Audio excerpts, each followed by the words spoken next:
1932 का ये इंसिडेंट है। हिंदू महासभा का अधिवेशन नागपुर में ही था।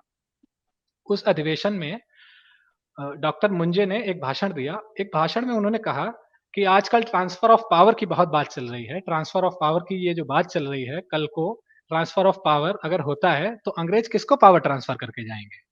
हिंदुओं को करके जाएँगे या मुसलमानों को करके जाएँगे? और मान लेते हैं अगर अंग्रेज मुसलमानों को पावर ट्रांसफर करके गए, तो इसकी क्या गारंटी है कि मुसलमान भारत की सत्ता अफ़गानिस्तान के अमीर को हाथ में नहीं सौंप देंगे? दूसरी चीज़, अगर अ, अंग्रेज भारत की सत्ता है हिंदुओं के हाथ में दे के गए, तो इसकी क्या गारंटी है कि हिंदू जो हैं वो इस्लामिक एग्रेशन पर चेक रख पाएँगे? इसकी क्या गारंटी है कि हिंदू इस्लामिक एग्रेशन पर चेक रख पाएँगे? और डॉक्टर मुंजे की दूरदर्शिता देखिए कि 1932 में इतनी मार्के की बात वो कह रहे हैं और 1947 आते-आते उनकी दोनों बात हिंदुओं के विरोधी सिद्ध हो गई। पहली बात उन्होंने कहा था कि अफ़गानिस्तान के अमीरों को मुसलमान सत्ता सौंप देंगे, तो उन्होंने अफ़गानिस्तान के अमीरों को सत्ता नहीं सौंपी, लेकिन स्वयं अपने लिए एक इंडिया में से भारत भूखंड में से एक पार्ट कार्व आउट कर लिया। स्वयं अपना एक अलग देश बना लिया, पहली बात।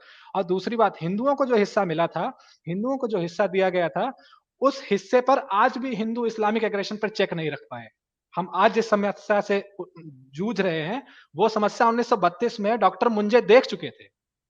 अब इतनी इम्पोर्टेंट, इतनी विज़नरी अगर कोई लीडर इतनी विज़नरी बात कहता है, तो आज के युग में तो मतलब कितनी विंडिकेटेड बात लगती है ये, कितनी भारी बात।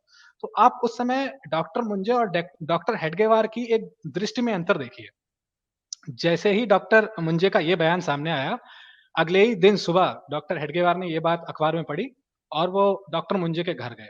साथ में किसी कार्यकर्ता को भी लेके गए, उनका नाम मुझे ध्यान नहीं है। उन्होंने ने डॉक्टर मुंजे से काफ़ी नाराज़ हुए और बोले, "आपकी हिम्मत कैसे हुई? आपने ये बात बोल दी। आपको ये बात बोलनी नहीं चाहिए थी।" तो डॉक्टर मुंजे ने कहा, "मैंने क्या गलत बोल दिया?"